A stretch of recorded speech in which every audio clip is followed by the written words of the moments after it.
everyone, this is Jane with Barlow Herbal, and happy Sunday, September 17th of 2023. It is a early, beautiful day here in Utah, and I hope it's a beautiful day wherever you are. I was actually out of town last week. I was in New York City. My husband's brother lives there, and like I said at the end of my Sunday video, I actually had filmed the video a couple days earlier. And we just spent 4 nights in New York City. We've been there fairly often because my husband's brother lives there, and he just celebrated a big birthday. So we took him out to a nice dinner. We spent, his kids came home from college, and we had a big, beautiful weekend in New York City. And it's been interesting for me because I've kind of shied away from traveling. And I think we always think that things are worse than they are until you actually get out there and start participating in life again, right? And actually it was a very good reminder for me to be there and be in this city that, personally I think it's a beautiful city, and I understand why people love it, and I actually love to visit. But I've said this for years and years and years, decades, that I just would never want to live there. But I now have a very good friend who lives there. So Tracy, if you're watching this, hello. Besides the in-laws that I have, and I know we have quite a few customers, people maybe watching this who live there too. And the thing is it kind of goes along with the theme of what I'm going to talk about today. There's a bunch of random thoughts I have, but it has to do with our perception of reality and what we believe is true, what we witness is true, and how we disconnect from our technology and the things that the world is telling us that is happening, and actually go out and experience life in real time with real people in real situations, and everything changes. And I'm not saying there's not stuff going on in the world that's very life-changing and revolutionary and all that, but when you actually have this perception or misconception or your own belief system in the way things are because of what you see on social media, on the news, what you read and watch and let into your awareness, you can think the world is a very different place than it actually is. And just going to New York and spending some time there was actually very, very good for me, because it is a very beautiful city. Does it have a lot of problems? Yes. Most cities have problems because there are human beings in it. And as most of you know, especially those who live there, there's 8 million people who live in one big city. And of course it's going to be a little chaotic, a little messy, but there's a lot of brilliance there too. So I wrote down a bunch of thoughts just to kind of share with you today. And I will admit I'm a tiny bit tired, because we wrapped up, hopefully it's a wrap up of our Lomatium harvest season yesterday. There is a chance we might do one more wild crafting trip, but I'm going to share a video from probably 3 or 4 years ago of my brother Rob chopping up a very old Lomatium root. I actually posted this video when he chopped it up, like I said, I think it was about 4 years ago. And then I made it unlisted, and then I just made it live again. So I'm going to put a link below this video, but the reason I decided to make it live again is because it really is a special part of what we do here. And we had a big day yesterday. In fact, we had a record day. There were 5 wild crafters, 2 of my brothers, my son, and 2 of my nephews. And the nephews are 13 and 16. So it's kind of getting your feet wet in doing what we do. But one of the most beautiful things about all of this is getting up on the mountain.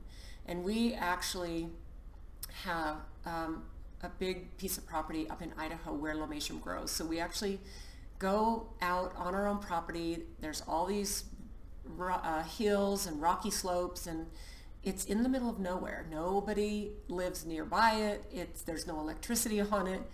There's a creek running through it on the edge of it, but it is one of the most beautiful things that we get to do as a family, because I know that when I hike here in the mountains of Utah, which I do on a very regular basis, there's lots of people, and there's people along the trails. And even though there are moments of solitude and it's quiet, and you know, you can hear the creeks and you can hear the leaves rustling in the wind, and you know, it definitely is a beautiful thing in the mountains here. But when we go up to our property,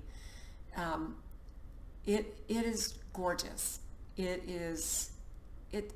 really is a reminder that this world is so resilient. Mother Nature is so beautiful. And I think because so many of us are crowded and crammed into cities, we don't really see the beauty that is out there. And I think we have to make a conscious effort to do that. But yesterday, we chopped up 1,100 pounds of fresh limation root. And like I said, that was a record that was collected in one day. It was actually collected, we call it collecting it, even though it's digging this root out. It was dug up and collected on Friday. And then what happens is that's the collecting day. They all, you know, we feed everybody, they all get a good night's sleep, and then they get up early the next day, which was yesterday, Saturday, and they all chop the root, and there's a group that chops it and a group that lays it out on the drying racks, and it's pretty labor intensive. It took us probably eight or 9 hours yesterday with a stop for lunch, and that's it. And I'm telling you, I worked the whole time along with everybody else, and I'm a little tired this morning. So anyway, it's such a beautiful thing that we get to do, and it is a reminder of the reality that we get to create, even if we create it in our own way. Everybody does it a little bit differently. So some of the things that I wrote down, now I started writing this stuff down as I was traveling this last weekend, because I had lots of airplane time. I had a little bit of downtime when we were actually in New York City. We didn't have a lot of downtime, but of course on airplanes, I'm a person who likes to sit, reflect, and write in my journal. So the first thing I wrote down was fun thoughts, because it just felt like some of where my brain was going was interesting things that make you go, right? So this might seem like a little bit of a random chat with you today, but hopefully we'll be able to, I'll be able to bring out some just nuggets of thoughts that can help us go through this next week and realize what a beautiful time that we live in. And we have to really step out of our belief systems, our perceptions, and the reality that we think we are in. Because I think we can create whatever reality we want, truly. So once you know the rules, you can upgrade your level or life completely. And I think that when I was writing that, I was thinking about the things that we think about and that turn into the things that we feel, and the emotions that turn into our reality, because we know that our emotional state creates our reality. And when you know the rules of the game of life, then you can really create your own reality, and it can change. Your life can change super quick. And here's something that I really thought was interesting. The odds that this reality, this baseline reality, is that what we're dealing with and what we perceive to be real, to me, is a fraction of a percentage of what is really true. You know, I think that we're so easily programmed, and we're so easily caught in our ideas on what is reality. I mean, I have conversations with people, especially since my mind has really expanded to different levels of thinking, and their reality is so polar opposite than mine. And I've really learned that it's not my place to try to argue with them or change their mind. And I don't think they're crazy. I just think they have a different reality. And it's a lot of times it's not the optimal reality that I even think that they want. So this is what I think. I heard this saying somewhere, and I can't remember which. I listened to several podcasts this week, and I should have written this down when I heard this concept. I wrote it down later. We are within 100 years of not knowing the difference between virtual reality and physical reality. Now, what I mean by that is, this person was talking about how you can literally put on virtual reality goggles And even, looking at people's perceptions of things, and the realities are so polar opposite. One person can look at one thing, and another person can look at the exact same thing, and they see completely different things. And that to me is really fascinating. So I think we are able to shift our life when we're able to shift our perception. And part of that is really shifting the perception we have of ourselves. If we think we're predestined to have some type of gene that gives us some type of disease, that's our perception of our reality. But we can change that, and we can change the reality that our body expresses. I mean, it sounds crazy, and maybe the reality is you don't believe that's possible, and you think that does sound crazy, and that's fine. And everyone gets to create their reality. So listen to this. This was a really cool thought. So it's like looking through a golf ball size of awareness and trying to navigate through your life like that. So think about that. It's like our perception of reality, we're looking through a golf ball size viewpoint. And we can look all around, but it's always going to be just through that size. So imagine if all of a sudden you could shift your reality so that now you can see everything. And I'm talking about this on a more a literal sense, but also in a simply awareness sense. I find myself on a regular basis telling myself to just be present and be here and be in the now, because I find myself sometimes sitting in a bit of, like when I am getting dressed in the morning, and I have this bench like a bench in my closet that I sit on, and sometimes I lay on it and I stretch, and I'll lay there and stretch for a few minutes before I actually put my shoes on and start my day. But what will happen is my brain is, and I'm sure you can relate with this, goes 100 miles an hour. And so I'll sit and I'll hold a stretch, and I'll be in a whole different place thinking about a whole bunch of different things. And I will literally have to bring myself back. I'll have to go, okay, look at the stretch you're in, look at where you're laying, look at the ceiling, look at everything in the closet. I think that if we want to expand our awareness, we have to be present and be in the now, right? When you see more, when you see more, you have a better ability at influencing your life in a powerful way. So when we're able to see more than just through a golf ball size of a lens perception, then we have a better ability of influencing our lives in a more powerful way. That's cool, right? So we get to think, I had this idea when I first said here about fun thoughts. One of the thoughts that came in actually pretty close to this was, what if life were a game? And we're here, it's a school, we're here to learn lessons. What if we really made it a game, okay? I think what happens is we forget who we are so that we can remember who we are. So we come to Earth, we forget who we are. We forget that we are children of God. We are part of creation. We are part of Source. We are part of that, but we forget so that we can remember. So it's kind of a bit of a game.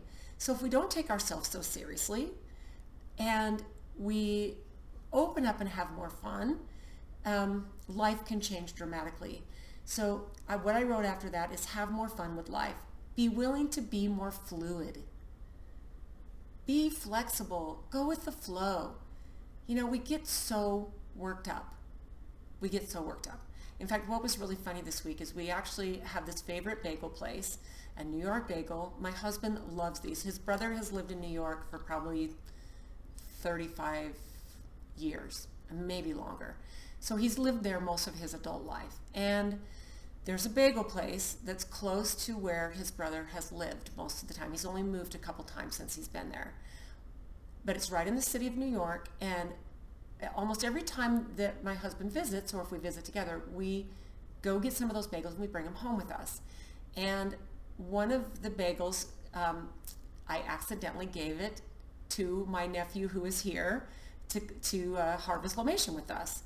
And it was the last one, and I did not realize my husband was looking forward to it, and I just let my nephew eat it. And my husband had a bit of a knee-jerk reaction, is that he was not happy. He was upset that I didn't ask him, and he kind of made a big deal about it. And then I kind of looked at him, and I was like, not sure how to respond, and then he started laughing, and he was just like, okay, that's ridiculous. It's just a bagel.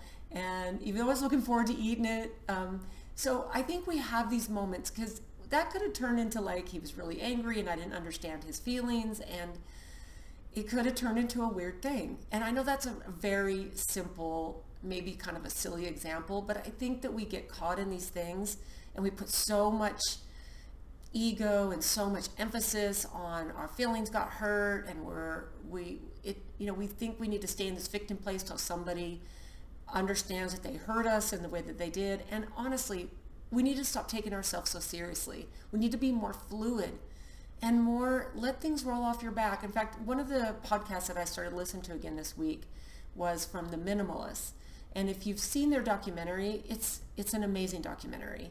And I listened to a very good podcast from them this week that was just a reminder of how we bring way too much stuff into our life and the meaning that we give to stuff. So really awesome. So have more fun with life, be more fluid. And then here's something to really think about as far as what are our metaphors for life? What are the things that we place so much importance on? And they're these big metaphors. And so here's some questions to ask yourself. Is life like a dream? Is life fixed? Is life a battle? Is it an uphill battle? Is it always so hard? Do you feel like life is unfair or not in your favor? So that's interesting, right? If that's how you walk through life, then that's how it's going to be. Whatever your beliefs about life are, they influence the way that you see reality. So whatever your beliefs about life are, if you believe life is always going to be hard, then life is going to be hard. If you believe that you're predestined to get sick with something because it's in your genes, as harsh as that sounds, that is going to be your reality. And I could tell you stories, and I've been on podcasts before. I've told some stories that really are pretty mind-blowing.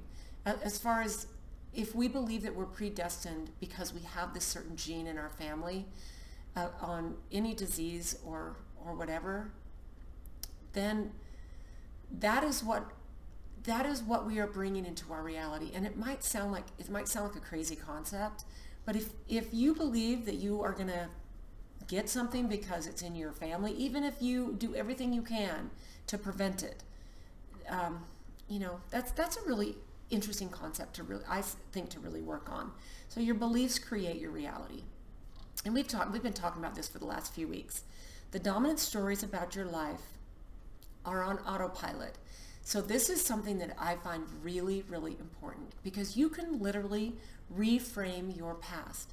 So if you have a dominant story that you tell yourself, even if you've embellished it over the years or you've heard stories, it's like that game. I think it's called the telephone game, where you go around, you sit in a circle and you whisper a sentence to somebody, and it goes person to person to person. And by the time it gets back to the original person, a lot of times it's a completely different thing.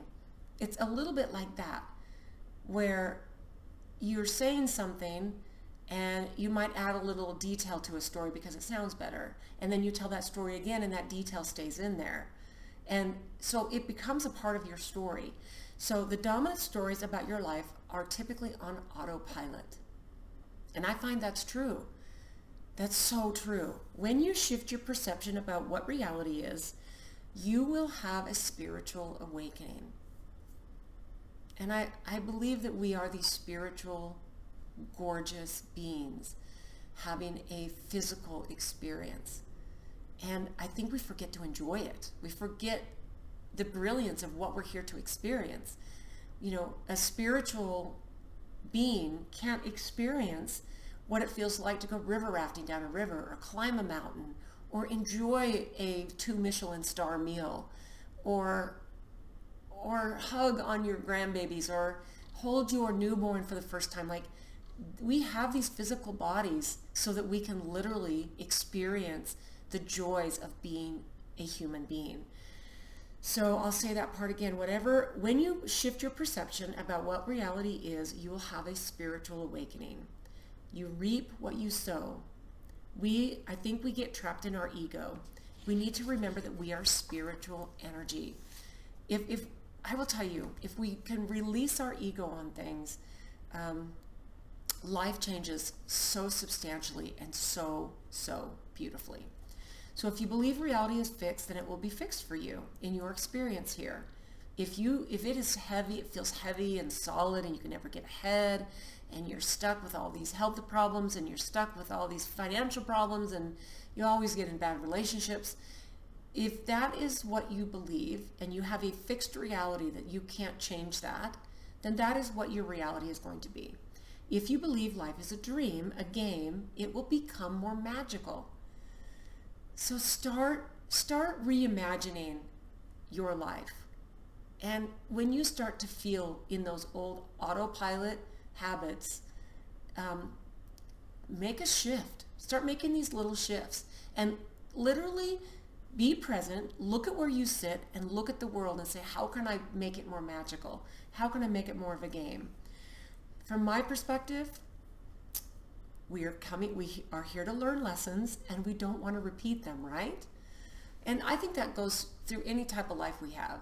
You know, when you do something that maybe caused a fender bender, you're going to do everything you can not to do that again and repeat the lesson.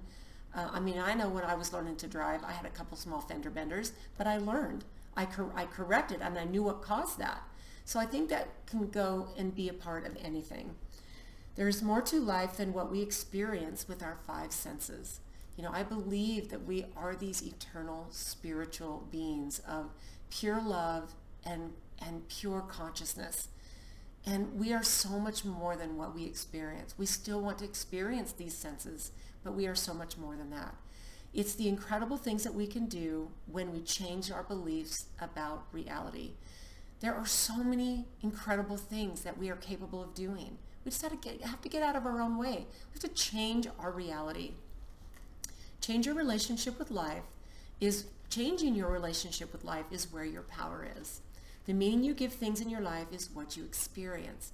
So if you give a certain situation a certain meaning, either good, bad, or indifferent, or anywhere in between, that is going to be your reality of that experience.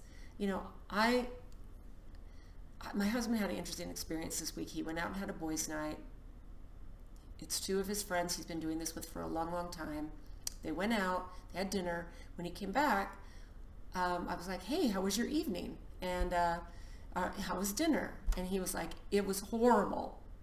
And I guess the meal he ordered wasn't very good. And I was like, well, was the meeting up with your friends fun? Did you guys talk about some fun stuff? So I kind of encouraged him to say, okay, well, what was good about the evening? And I think we all get caught in this, right? We all get a little bit caught in giving a certain experience a certain label. So the meaning you give your life, the things in your life is what you experience. Your beliefs create your reality. If you believe it, it's true. If you don't believe it, it's true. So whatever you believe is true because it's true for you, and that's the reality that you create. And I think the thing is what meaning, the question we ask ourselves is, what meaning are we giving life? What are we giving this life? What meaning? When you loosen your ideas about a fixed reality, you can treat life more like a game. The key of our life is to elevate our level of consciousness. To me, that is my whole focus. That is, even yesterday when we were, the last few hours of this Lomatium root chopping, even though there's really something so brilliant about it, it is hard physical work. And my back was hurting, my feet were tired, I was completely covered in Lomatium oil and dirt, and, we didn't really stop and take a lot of breaks. We stopped for lunch and we made sure we drank plenty of water, but What I tried to do toward the last couple hours of the day was just appreciate the feeling of being physical in my body. Even though my back was aching and my feet were hurting, I shifted my perception and my reality of what I was doing, and I moved into a place of gratitude, because to be able to do this and carry on a legacy and pass it on to another generation, it is something to be so grateful for. And even though my feet still kept hurting and my back still kept hurting, because I had kind of shifted myself into a little bit of, I was feeling a little bit cranky and a little bit grouchy, and because I was tired and I was done, and you know, my two nephews were moving a little slower, and they kind of stepped out and took breaks longer than, which was fine, but I was like ready to get this job done. So I really took a second. I was completely present. I appreciated my hands dirty, everything that was happening in the moment, and I shifted my perception of what I was feeling and experiencing in the moment. And I would encourage you all to do that no matter what you're doing. So to learn our lessons and to remember who we are and to raise our vibration, this is why we're here. If we simply focus on raising our vibration, that changes everything. And that's what I was able to do in that moment, because I was conscious of it. You know, I could have spiraled into, you know, being cranky and being a little grumpy and still powering through and getting the job done, but I changed my vibration of the energy I was putting out. So vibration is a combination of what you think, what you feel, and how you act. Your inner self-image and how you see yourself. The big question is, who are you being? And I wrote in quotation, being. Being. Are you being? Are you here? You get in life a reflection of who you are being. Feel to heal those lower vibrational emotions. So if you have emotions that maybe are kind of stuck on autopilot, things that happen in childhood, things that happen with relationship, things that happened recently, anything, things that are lower vibrational energies like fear and blame and shame and guilt and frustration. You know, there's exercises you can do where you really need to feel those feelings, feel the situation, to be able to clear them out and release them. And if you feel to heal those lower vibrational energies, you can heal instead of avoiding it, because you don't want to just stuff them down. You really want to give them their due and then release them. So if life is a game, how are you relating to it? Become aware of your metaphors in life. Become aware of the things that you think are true for you, and maybe be willing to switch the ones that are lower vibrational. So here's a quote I heard from a guy named Aaron Daughtry. The more you believe reality is a dream, the more dreamlike your reality will become. So that's a quote. The more you believe reality is a dream, the more dreamlike your reality will become. So you can, you know, dream whatever you want to dream. Okay, so I have just a little bit more here that I wrote. The more you believe reality is fixed and heavy and dark, then the more it will be that. Look at your beliefs. Realize that what you put out is what you get back. It's always that. Observe your thoughts. Is what you're thinking, is it real? Is it really, really real? And there might be pieces of it. It's like me going to New York City and saying the whole city is just a disaster, and it's overrun by crime, and it's overrun by, I think I heard the New York City mayor say that they're now having 10,000 just new across the border illegal immigrants into their city every month. So when you hear that, your perception is it's going to be, every street's going to have homeless people, there's going to be trash, I mean, or whatever your perception is, and it's there might be parts of it, and are there things that need to be fixed and problems that need to be solved, and yes, all of that. But realize that what you put out is what you get back. So observe your thoughts. Reality is not fixed unless you believe it is. You will raise your vibration by making a new choice about who you are. And that is actually where I finished in my journal this week. So we all get to choose. We all get to choose exactly the way we see the world, what we put out. Let's make it a game. Let's make it a little more fun. I truly believe from everything that I see and I've witnessed, it's going to get more and more beautiful and more brilliant, because we're going to help see it that way. And we're going to help make the change that we want to see in the world. So I hope this has given you some food for thought for this week, 30 minutes. And I am off to have breakfast with one of my friends who's visiting in town. But yeah, it's going to be a good week ahead. And I hope that for you, it's the same. Now I know there's rough stuff going on around the world. In fact, I want to, if you got to the end of this, Miss Sally in Australia, I've gotten a couple very nice emails from you. I know things are looking a little tough in some of the stuff for the Australian people, and some of the things that the government's bringing down on you guys. And trust me, it's happening in places everywhere. And I think that our biggest job is to raise our vibration and keep our energies as high as possible. So thank you guys so much for watching. Thank you for being here. Subscribe if you're not. Hit the thumbs up. And I hope you have an absolutely beautiful week. Thanks for tuning in, guys, and we'll see you next time.